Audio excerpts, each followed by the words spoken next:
أعوذ بالله من الشيطان الرجيم بسم الله الرحمن الرحيم إن الله وملائكته يصلون على النبي يا أيها الذين آمنوا صلوا عليه وسلموا تسليما اللهم صل على محمد وآل محمد بسم الله الرحمن الرحيم.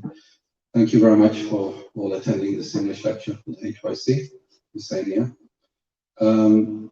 If anyone wants to recite, please let myself know, and then before Maulana, Syed Ahmer Shah starts his program lecture. If you want to recite Nawaz or anything, please let me know, and we can accommodate you, inshallah. Before I invite Maulana, before I invite Syed Ahmer Shah, I'd like to invite Syed Masoom Shah to come up to the stage to do a little recitation. Thank you. Allahumma salli ala Muhammad.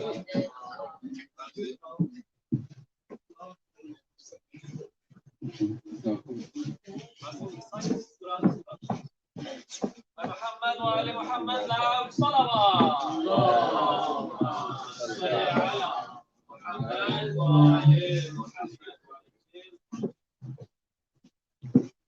أعوذ بالله من الشيطان الرجيم بسم الله الرحمن الرحيم الحمد لله رب العالمين الرحمن الرحيم مالك يوم الدين إياك نعبد وإياك نستعين اهدنا الصراط المستقيم صراط الذين أنعمت عليهم غير المغضوب عليهم ولا الضالين. محمد وآل محمد صلوات.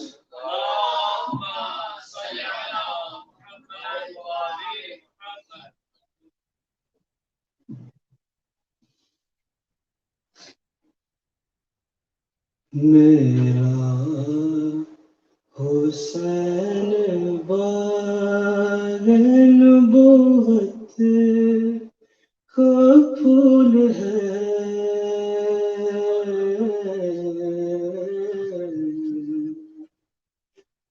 मेरा हुसैन बार-ए-नबूवत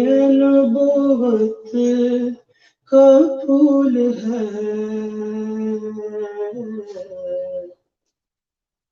हैदर की इसमें जान है, खूने बतूल है,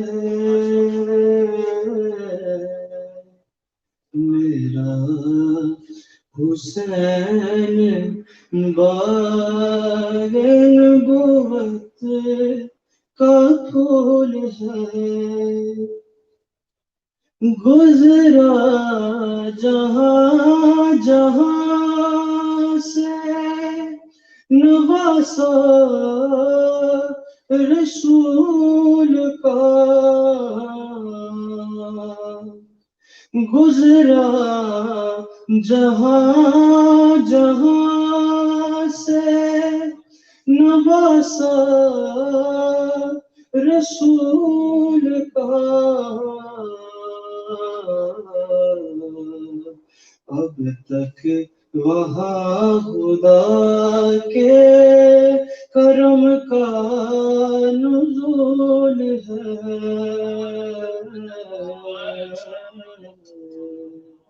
मेरा हुसैन बार-ए-नबूवत का फूल है, ऐसी अजीम ज़ात है मौला हुसैन की, ऐसी अजीम ज़ात है मौला हुसैन की,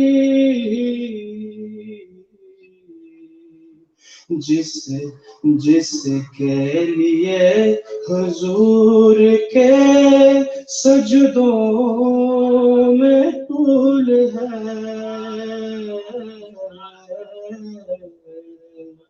मेरा हुसैन बाग नबूवत का फूल है, जिसके लिए यजीद ने इतने सितम किए, जिसके लिए यजीद ने इतने सितम किए, वो ताज तो हुसैन के कदमों की धूल है,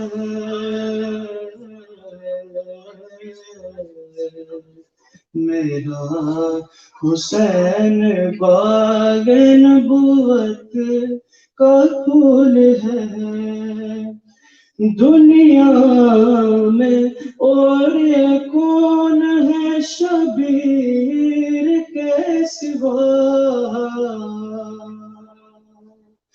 दुनिया में और कौन है शबीर के सिवा, ऐसा सवार जिसकी सवारी रसूल की,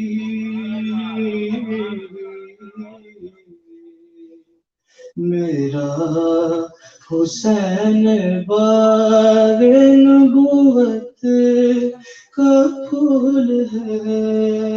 मोहम्मद वाले मोहम्मद सल्लल्लाहु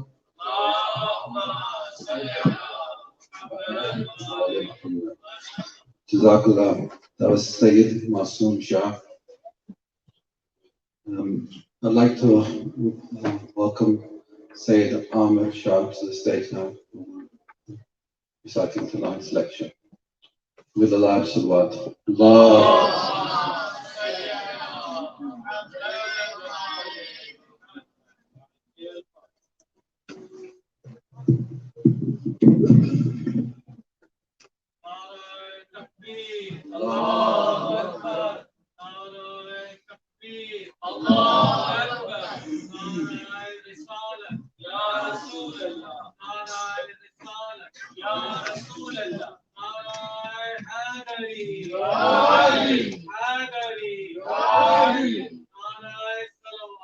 Allahumma salli ala أعوذ بالله من الشيطان الرجيم. بسم الله الرحمن الرحيم. الحمد لله رب العالمين الذي هدانا لهذا وما كنا لنهتدي لولا أن هدانا الله، والصلاة والسلام على أشرف الأنبياء والمرسلين، حبيب قلوبنا وطبيب نفوسنا وشفيع ذنوبنا، سيدنا ومولانا أبي القاسم محمد. اللهم صل على محمد وآله الطيبين الطاهرين المعصومين الذين أذهب الله عنهم الرجس وطهرهم تطهيرا.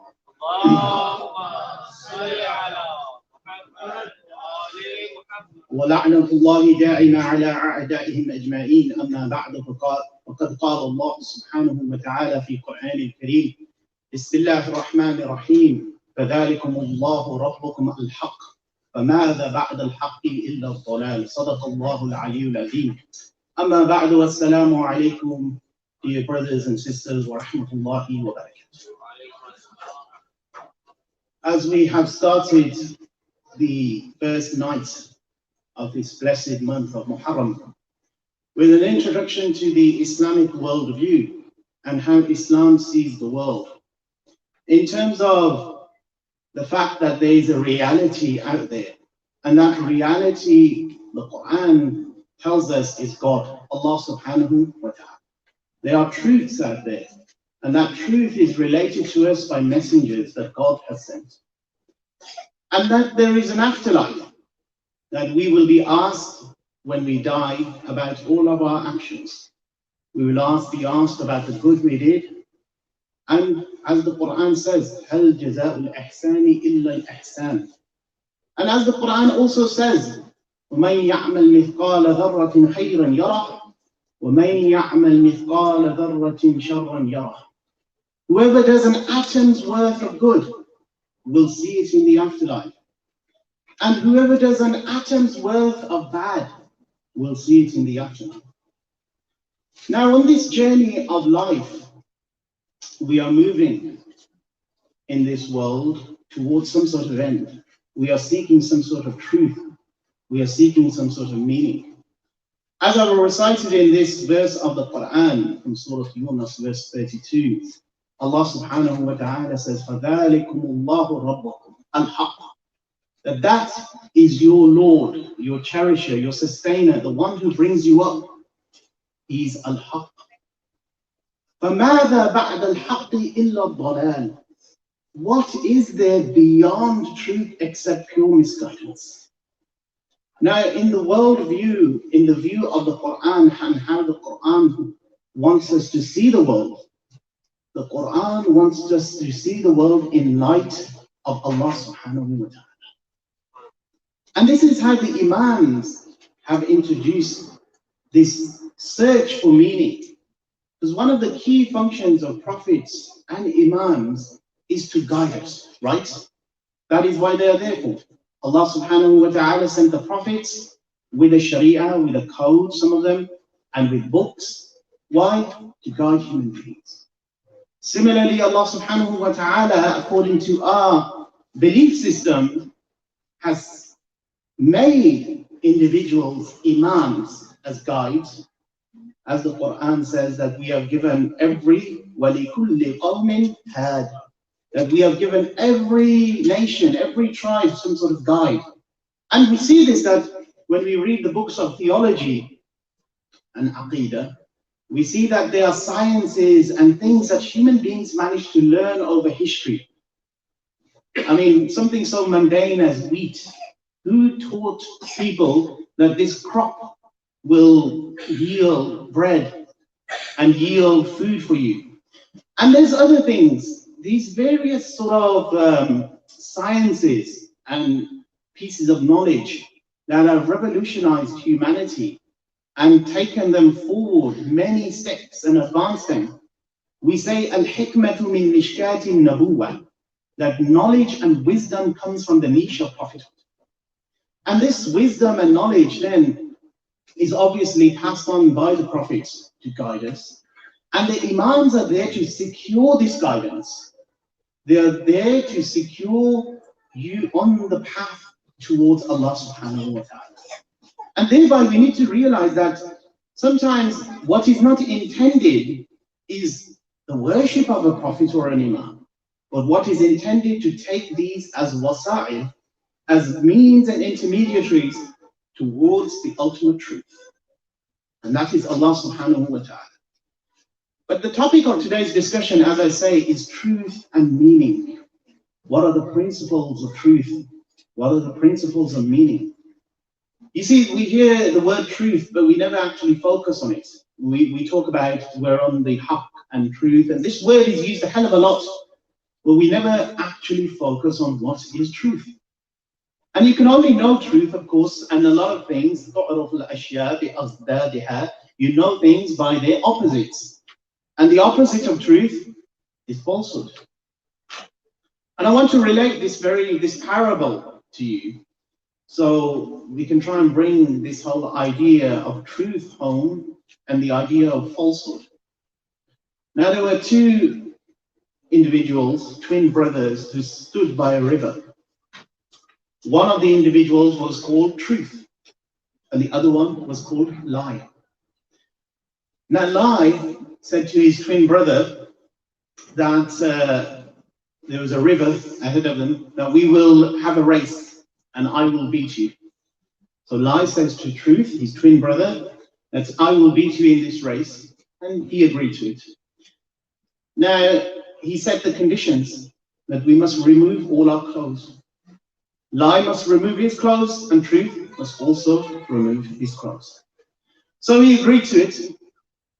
So at the count of 3, they had prepared and removed all their clothes, and both were naked, and they're about to jump in to the river and race each other.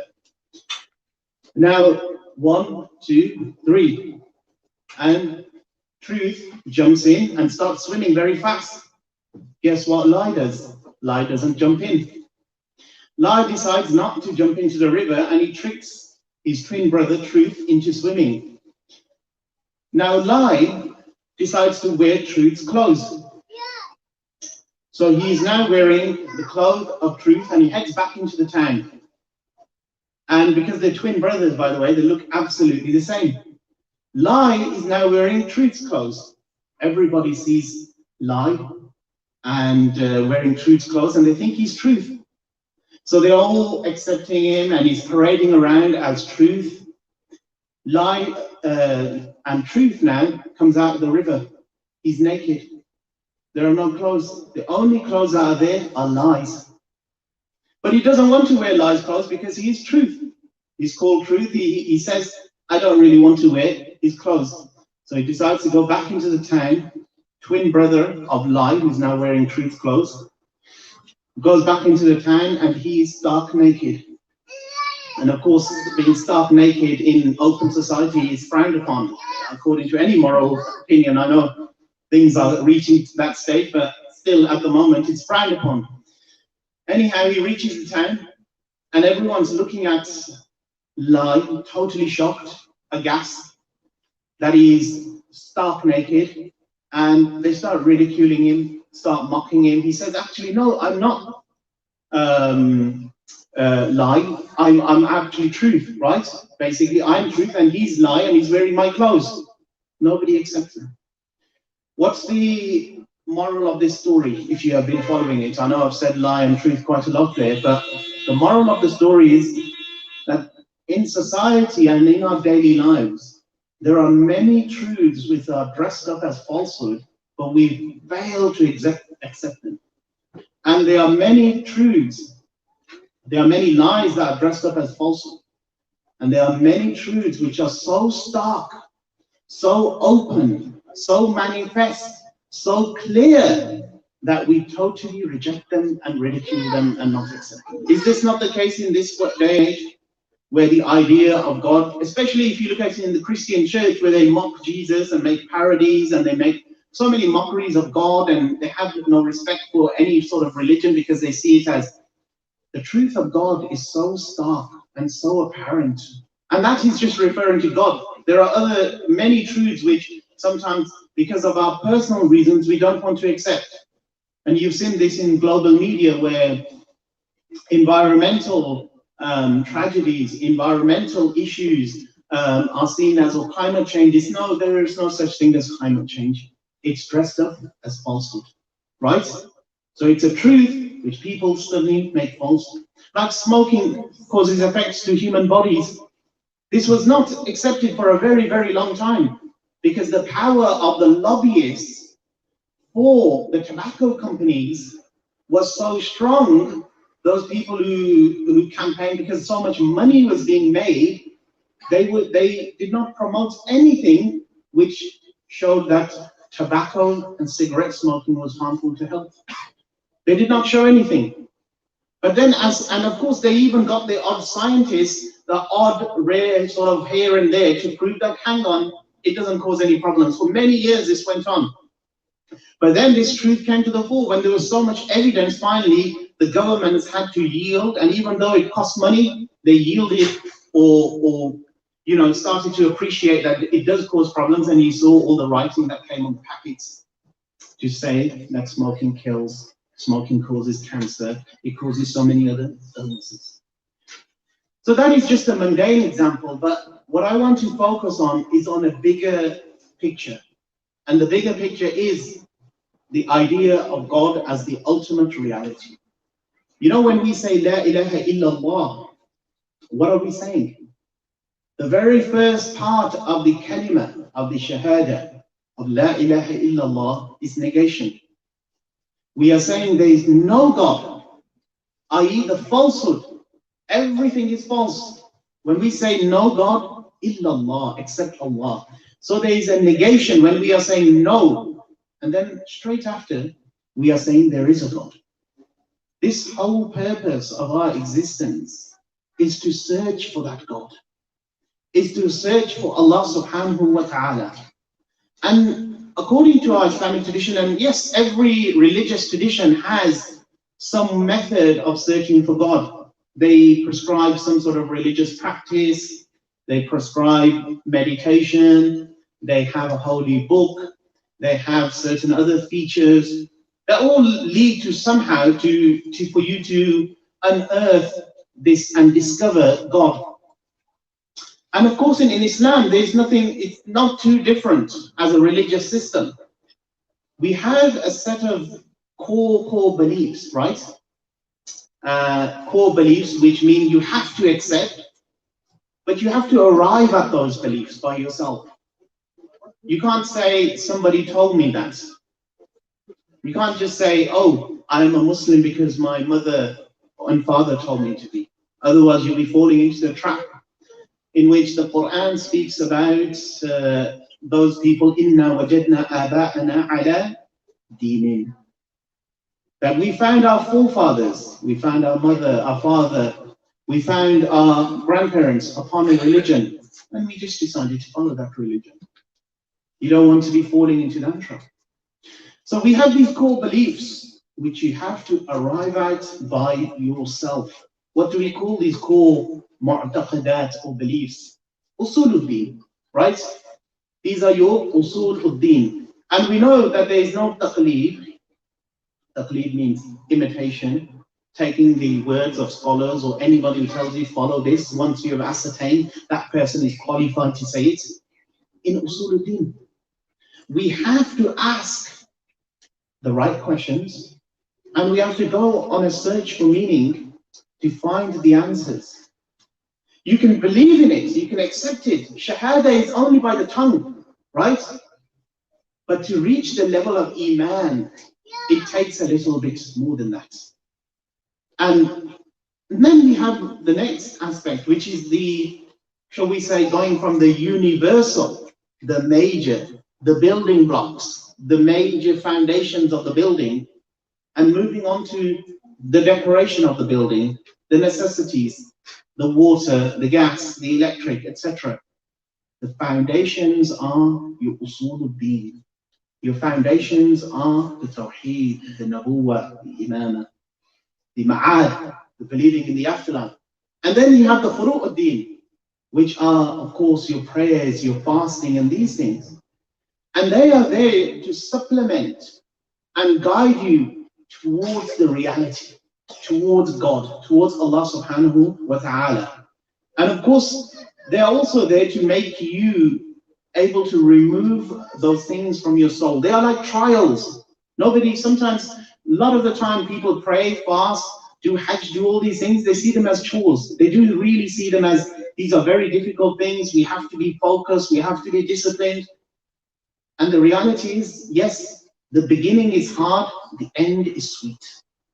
Right? For somebody who is in prayer, at first they may find prayer very hard. They struggle to complete all 5 prayers. They may do 2 prayers, 3 prayers. Of course, 5 are prescribed and of course at separate times. They may struggle. But then slowly when they get into prayers and they start to feel the sweetness of the prayer, they start to develop a bond and a relationship with the reason to why they're praying, i.e. to Allah subhanahu wa ta'ala. The prayer becomes something joyful. They run towards the prayer mat. They spend longer on the prayer mat. They start to do extra activities like nawafil, tasbih, etc. So one of the goals of furu'uddin is to, as means, and they of course prescribed ibadat. In our search for truth and meaning, we have to accept some things which are red lines, which are absolute. And of course, when we say usuluddin is something which is something we accept and we have to research and we have to think about it and we have to ponder on the nature of Allah subhanahu wa ta'ala, ponder upon reasons why we believe in God, why we believe in prophethood, etc. When it comes to these other activities, these activities are also once as necessary effects of believing in Allah subhanahu wa ta'ala and the books of Allah subhanahu wa ta'ala. And these are prescribed worship. We must make a big difference here. This is not the lecture on worship, but just a quick one. that when Allah subhanahu wa ta'ala prescribes a worship, and it states it quite clearly in the Quran, and the whole ummah accepts it, that worship is a worship which has secrets to it.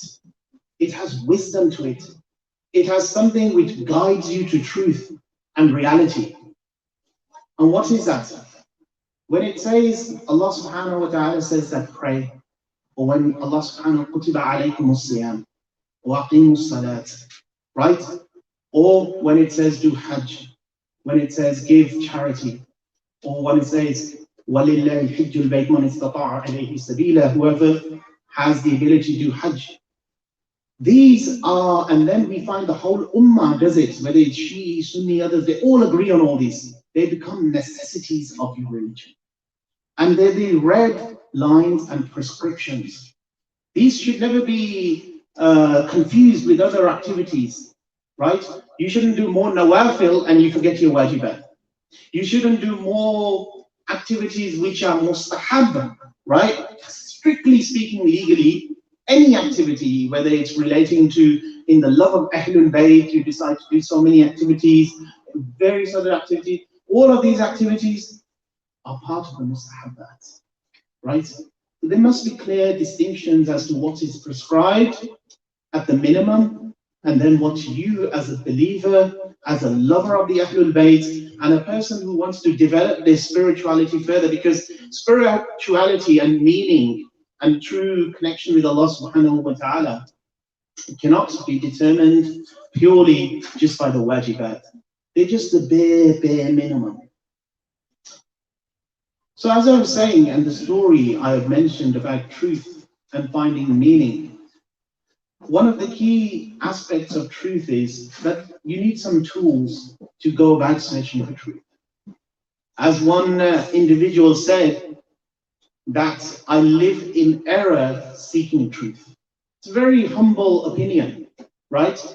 Like I would say, I'm not going to focus on all the good things I'm doing. If somebody was to give me feedback and say, you know, you did this great and you did it well, I'm not going to focus on that. I'm going to focus on all the things that potentially are modes of error, whether it's in terms of my topic or my language, etc. I'll focus more on that than I will focus on anything good I do.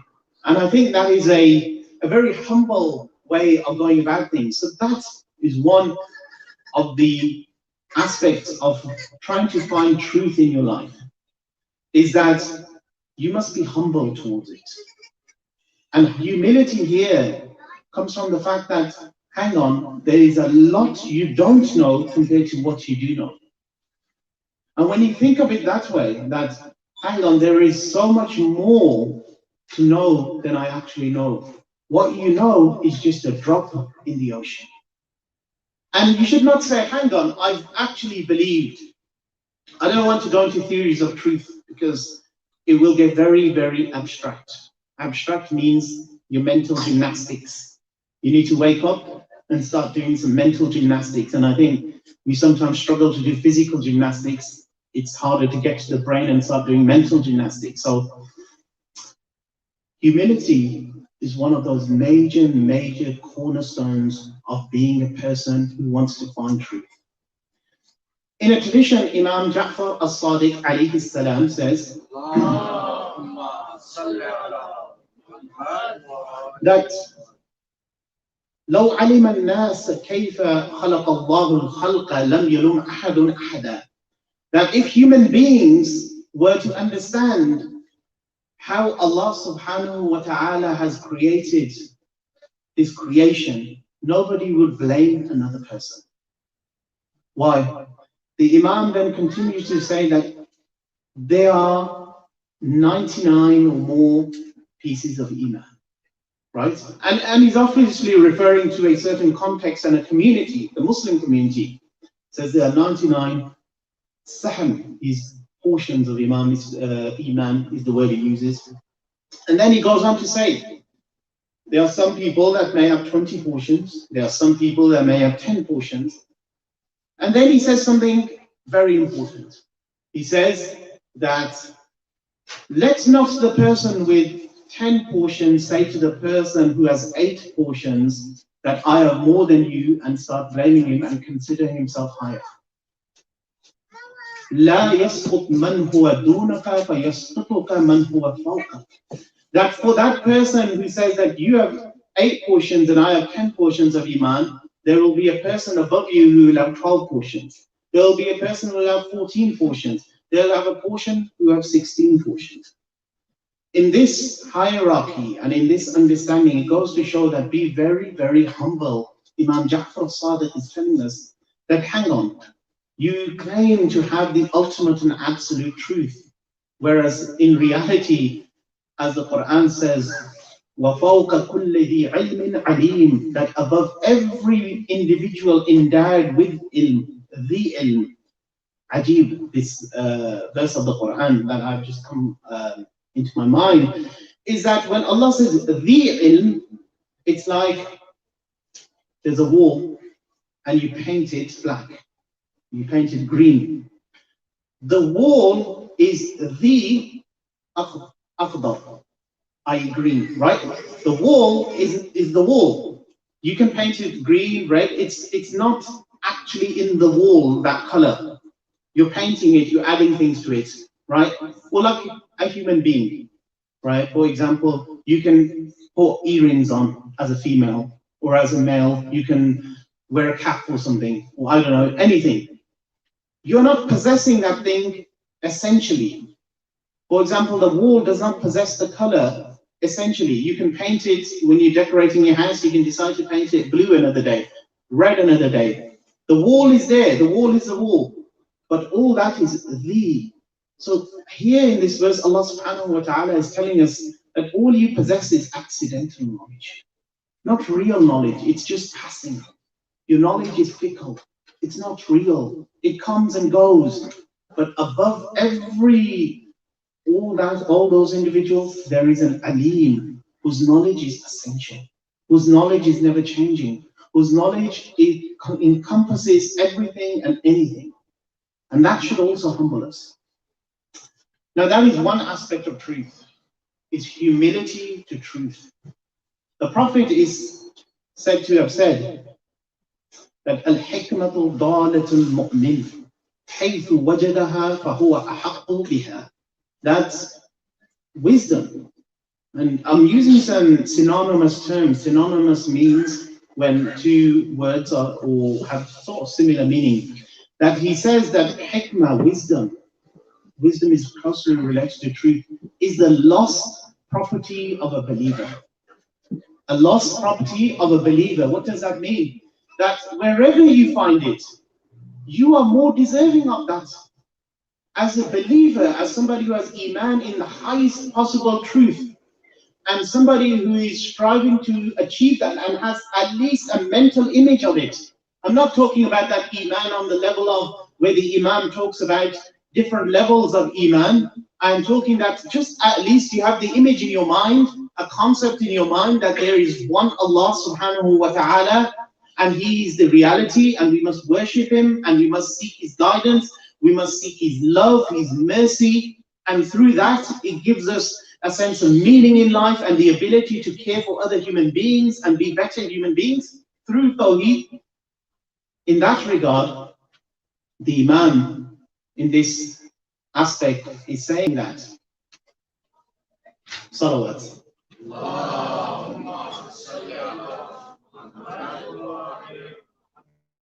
We must utilize this ability to be humble towards Allah subhanahu wa ta'ala and finding the truth. That is the first aspect, because I've just totally forgot what I was talking about. If you can remind me of it. Anyhow, the next aspect of finding truth, al-hikmatu dalatul mu'min, right? That you should find it wherever you seek truth, you seek justice, you seek values, you seek knowledge. Don't think it's going to be purely from this minbar and from an individual speaking to you. Don't think it's going to be necessarily because it comes from a center of learning or a man who's wearing a turban or a hat like myself. It could well come from the most unassuming of places. Unassuming of places. right? I'm playing a cricket match. I see etched upon an old Gothic style building, and it's a Christian quote: fear of God is the beginning of wisdom. In the middle of a cricket match, you know, I'm thinking about my batting coming up, how many runs I'm going to score. I see this line and wisdom, amazing.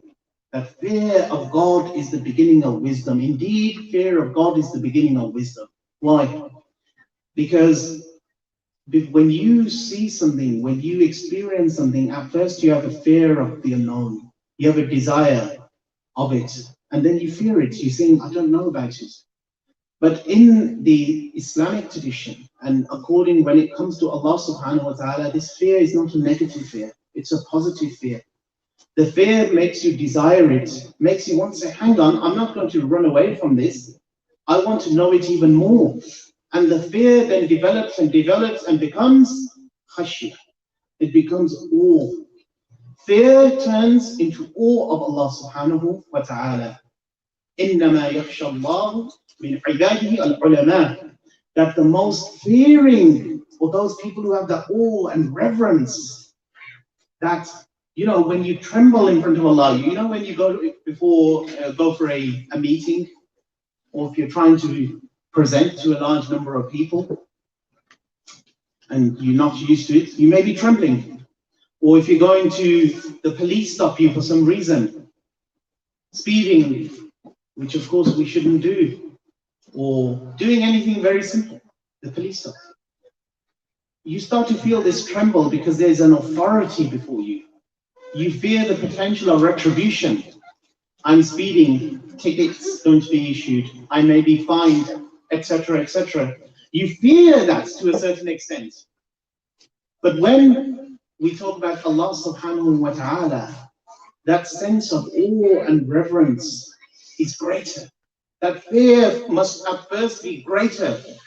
That if I do not fulfill my duties to my Lord, if I do not adhere to the commands of my Lord, what will be the consequences of this? What will be the effects of this? And I'm not talking about heaven and hell here necessarily, because one of the effects of moving away from Allah subhanahu wa ta'ala is total confusion, loss of meaning. You see how many people, one of the greatest blessings of Imam Hussein alayhi salam in this majalis is that it is a great place to seek meaning and seek calmness and seek a movement away from the ills of the world and try and orient yourselves towards spirituality and God. And that is one of the things that moving away from God can cause. As the Quran says, that one who believes in Allah subhanahu wa ta'ala is grounded. But as soon as you lose belief in Allah subhanahu wa ta'ala, it is like you are something that has been taken away by the wind. As the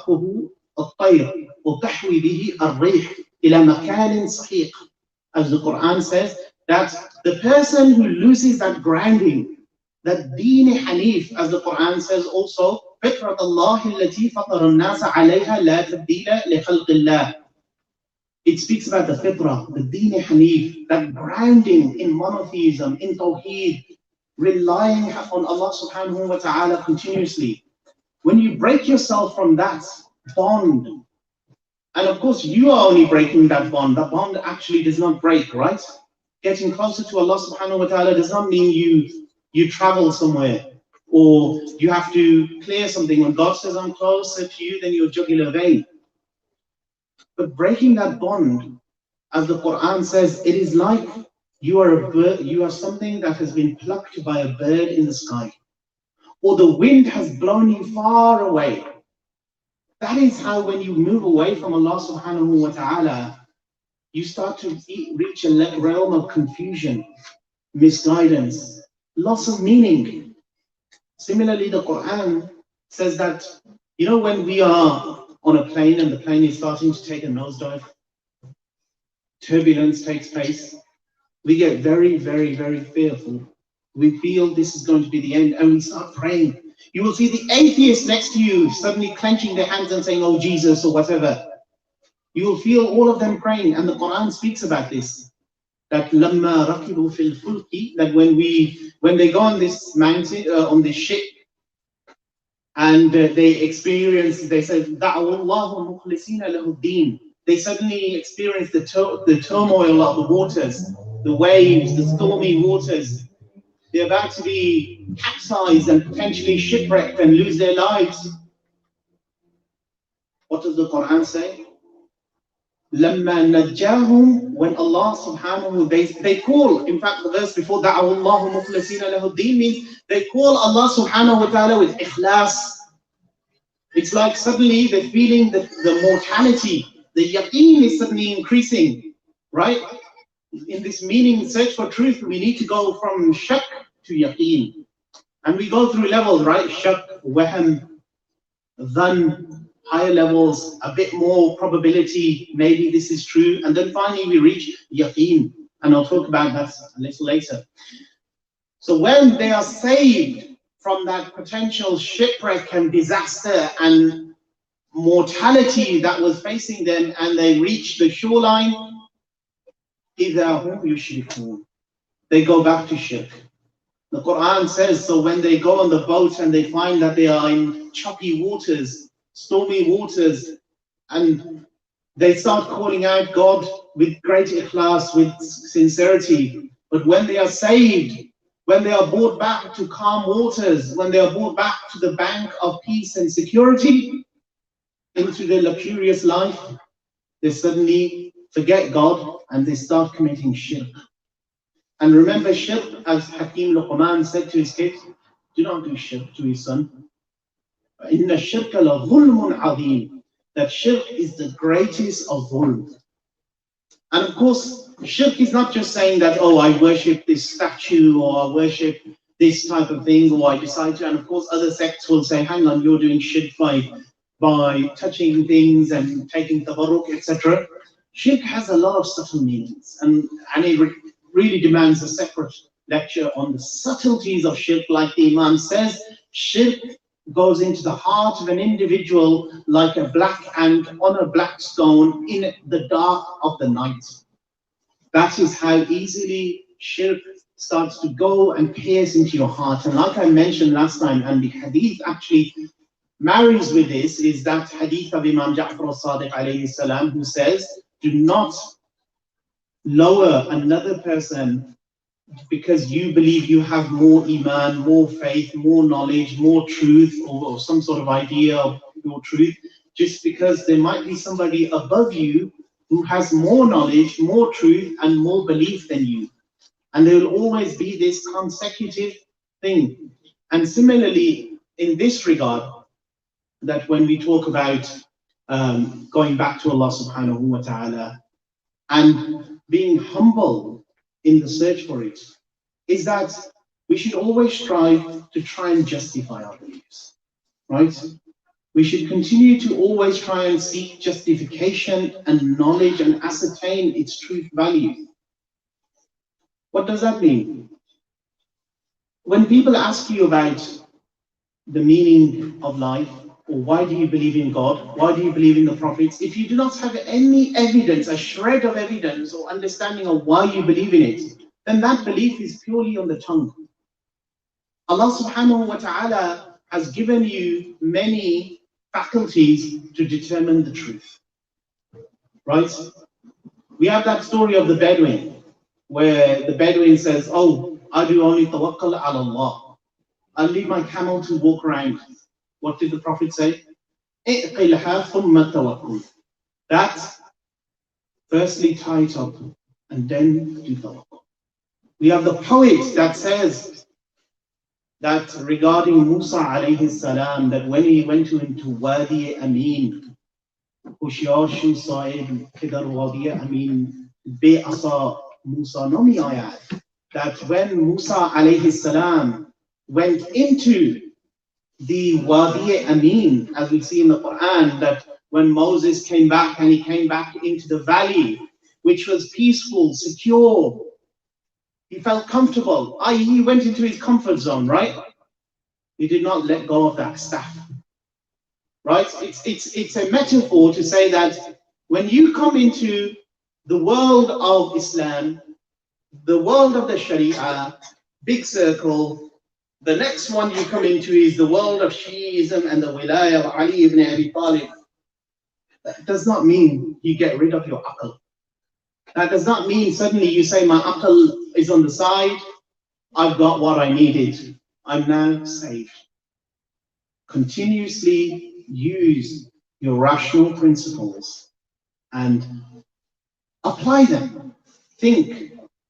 We live in a day and age where the search for meaning and the search for truth has become very complicated.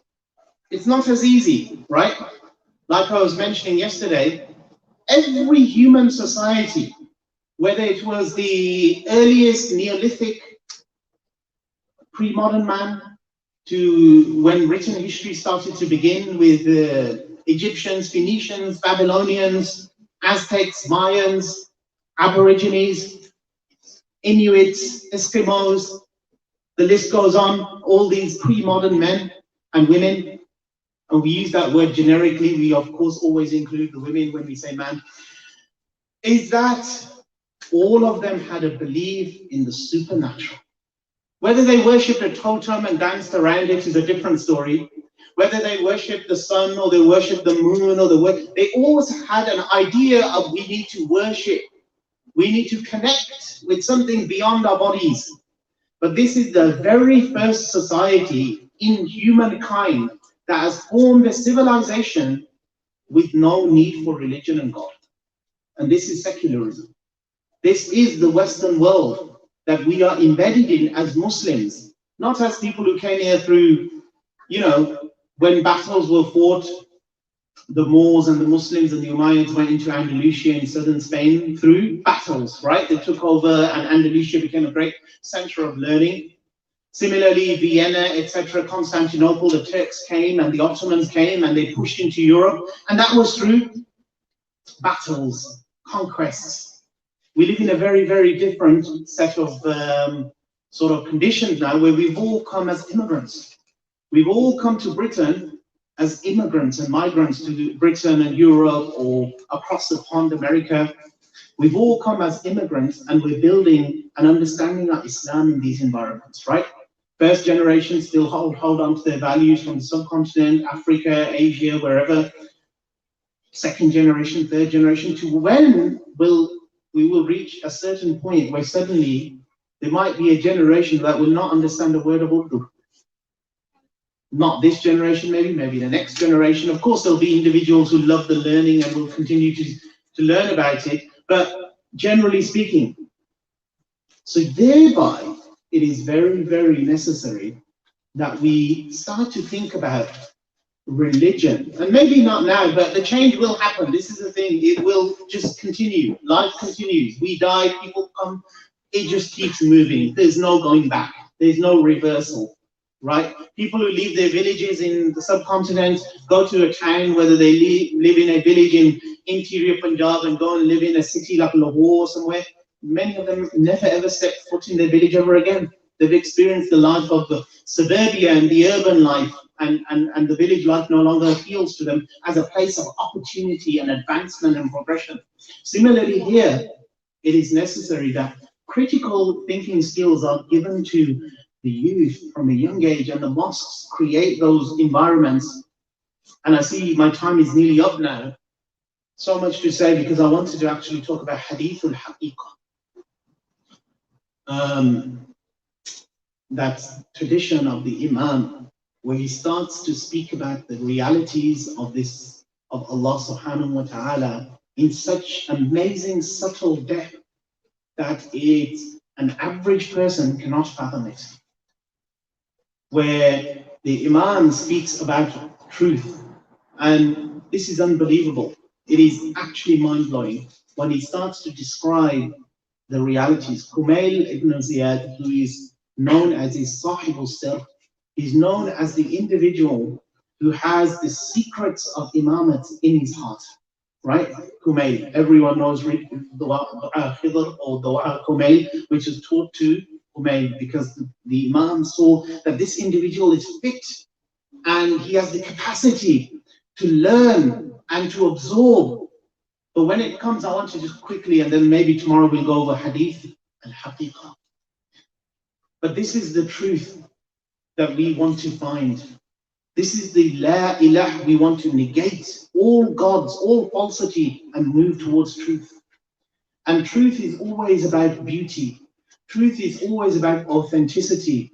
Truth is always about being one with reality and not having any hypocrisy. And ultimately, what truth does for a human being, like I mentioned yesterday, one of the distinctions of human beings is they aspire. Human beings have a huge amount of aspirations and ideologies they cling to. And those ideologies might be so strong that that human is willing to kill himself for that ideology. Not to kill himself literally, but sacrifice himself for that ideology. He's willing to throw himself into the fire for love, like they say that the poet says about that without any fear, without any issue, love decided to jump into that fire of Nimrod. Yep. But aql, which is wisdom, which is the intellectual faculty that weighs up things and wants to balance things and says, what's going to happen if that happens? I'll get burned. What happens if I don't do it? I'll stay alive. My skin won't burn or anything.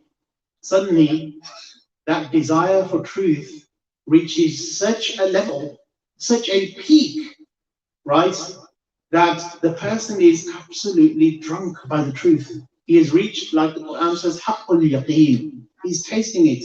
I've told you about sugar. I can tell you about sugar all day long. Reality and truth in its truest form, excuse the pun and continue to use of the word, but there is no word, it's such a basic concept, is actually seeing and experiencing. It isn't something you hear with your ear. I can't tell you about haqq and haqiqah until you start to taste sugar. As the Quran speaks about this, that when death comes, that is real, true yaqeen. وَلَوْ تَعْلَمُونَ عِلْمَ الْيَقِينِ لَتَرَوُنَّ الْجَحِيمِ. That if they had ilm al-yaqeen, they will see, they will actually reach that level of haqq al-yaqeen, ayn al-yaqeen, these levels. And the reality is, like when you taste sugar, you can never ever be able to transfer that yaqeen to me, that certainty, because you have tasted. And this is when I say truth, when there are people who are so, as human beings, we aspire, we desire, we want higher truth, higher ideals, higher realities. We want to move away from superficiality in everything, and we want better and better and better. Of course, physical is the lowest aspect, right? We want to look better, we want to feel good, we want to dress good, we want a nice hat, etc., etc. That's the lowest level. The higher levels of truth are basically relating to your intellectual capacities, to your psychological capacities, and beyond that, spiritual capacities. And this is what really distinguishes human beings, is our ability to sacrifice ourselves for high ideals. There are people who have given their lives to charity. They have not enjoyed life. Like we say, hang on, you need to, Mother Teresa, etc. Oh, get married, have kids, do this, enjoy life, go on holidays. Their desire for something true and virtuous and a higher reality said, I don't want it. I want to give my life to the service of these human beings. And in this regard, there are people who have sacrificed themselves to such an extent that their memory continues to live for all those people who desire and thirst for truth. At one stage in the desert of Ahlabiyya, Imam al-Hussein alayhi salam suddenly awakens from a dream and is bolt upright and says, Allahu Akbar. At that very moment, his sister Zainab is present and she sees the tears almost running down her brother's cheeks. And she says to her brother, what is the matter? Why, we know God is great. Why do you say it at this time? He said, I have seen a dream. And in that dream, I have seen my grandfather, the messenger of Allah. And he is saying that my blood will be spilled very soon. And that I will be coming to meet him again. At that very moment, the grown son of Imam al-Hussein, Ali al-Akbar, is present. And he asks, Father, are we not on the truth? And Imam al-Hussein alayhi salam says, then we are on the truth, son. Ali al-Akbar replies, then what will become of death? There is no fear of death. There is no fear of anything. If we are on the truth, then let spears come and take us. Let arrows come and take us. Let swords hit our bodies. Let our women be paraded around the world. Let all this occur. But we are on the truth. Let us move on. There are some individuals. We hear of all the individuals of Karbala who are shining stars, who gave their lives for Imam al-Hussein, and so sincere that we see even on the night of Ashura when the Imam says that take this light out, so anyone who wants to go will go, and we see they are there, and they said, if we have 1,000 lives, we will give them to you, Imam al-Hussein alayhi salam. Amongst one of these individuals is a man, an aged man. He's in his 90s. He's a man who saw the Prophet. And that by one definition, he's a Sahabi of the Prophet. He was a freed slave of Abu Dhar al-Ghifari. His name was John. And now this man, we don't hear much about, because we hear about not the elite, but the most famous personalities. We hear about the grand personalities of tribes like Zuhayr bin Qayn, leaders of their tribes, powerful men. But this man, John, he was a freed slave who said, I will stick with, after Abu Dhar al-Ghifari, he said, I will give my service to Ali ibn Abi Talib. After the passing, after the martyrdom of Imam Ali, he joins Imam al-Hasan alayhi salam.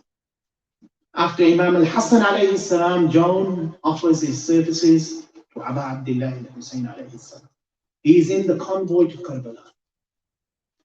There comes at a moment in the heat of the battle when this man, John, who is 95 years old almost, he's an old, decrepit man. Kana Habashiyun. He was a man of Abyssinian African origin.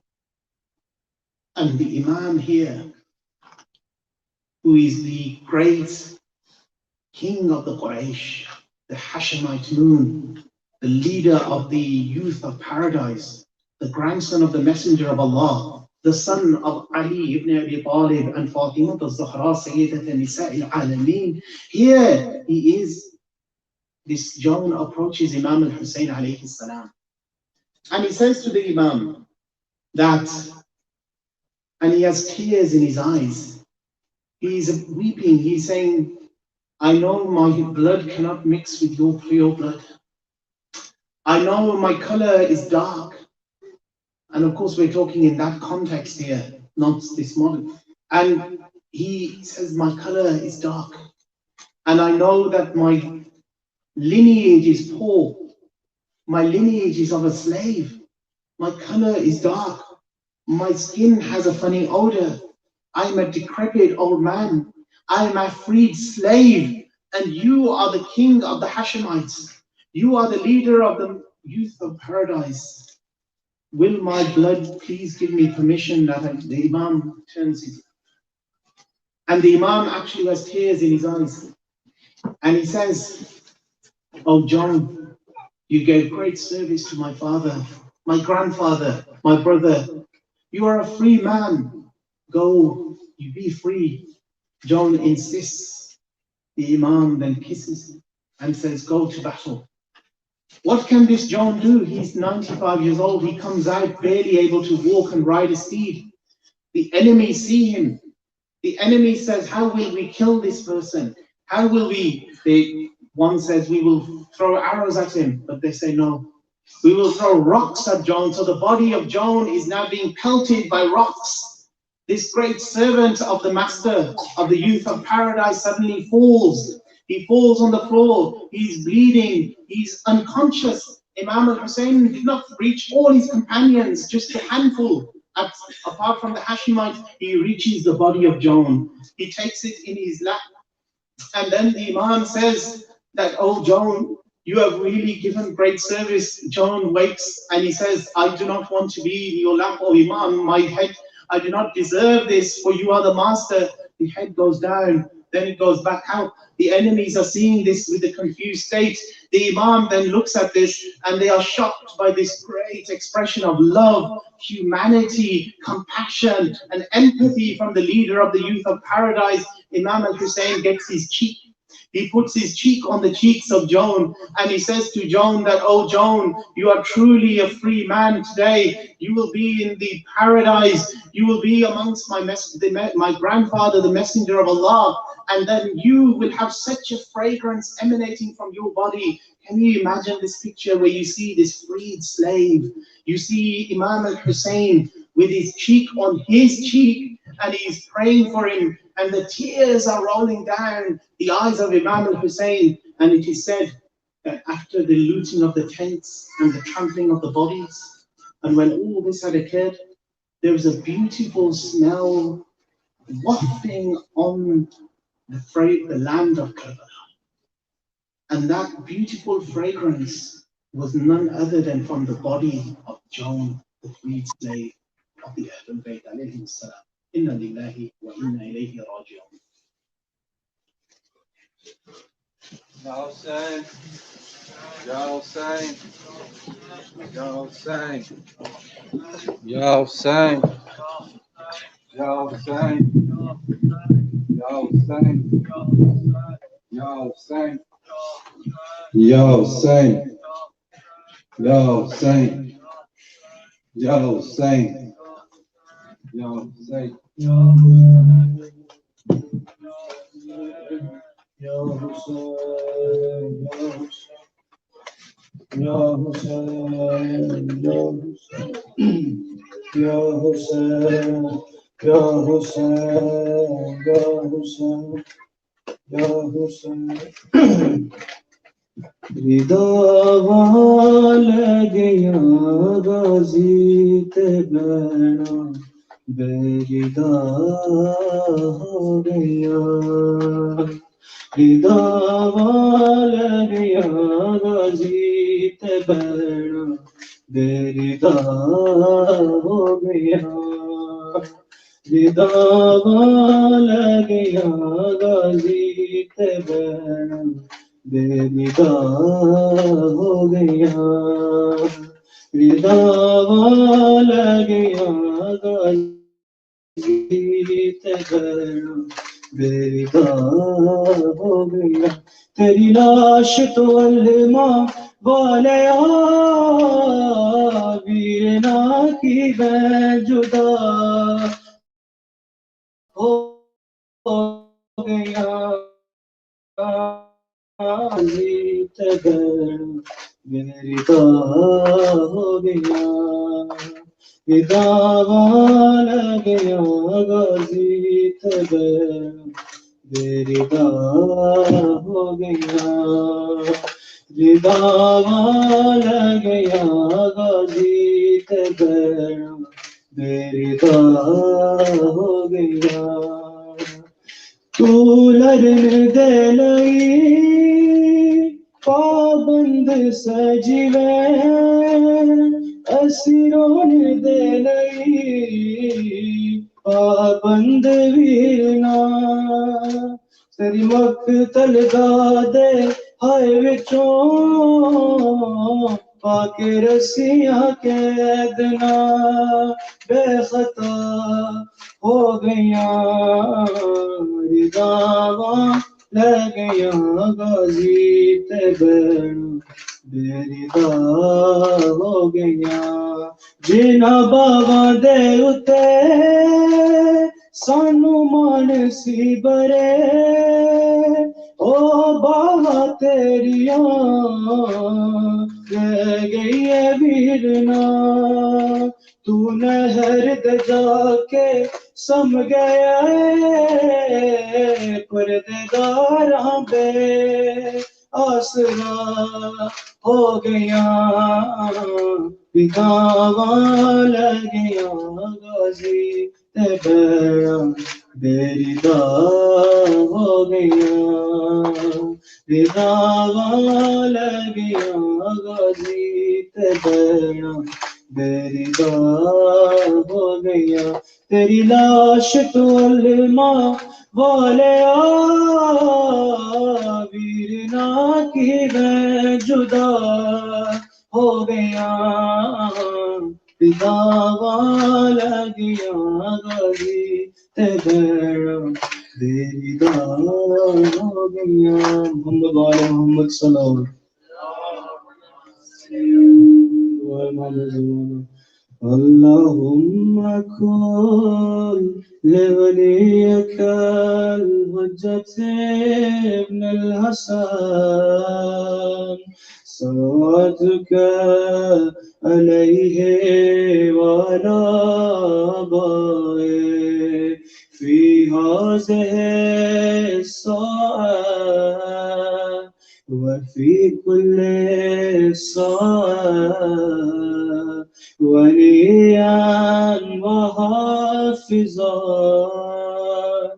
وقائدا وناصرا ودليلا معينا حتى تسكنه أرضك طوعا وتمتعه فيها طويلا اللهم صل وسلم.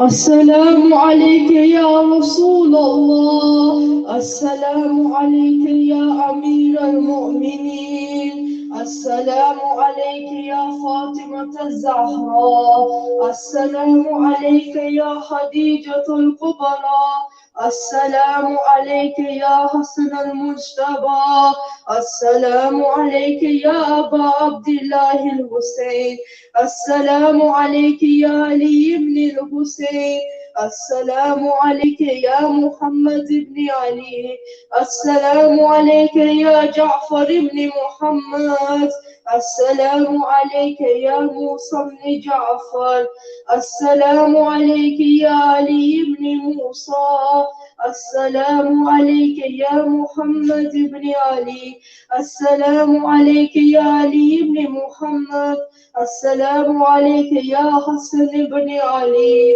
السلام عليك حجة قائل المنتظر المهدي السلام عليكم جميعا ورحمة الله وبركاته. اللهم صل على محمد وآله.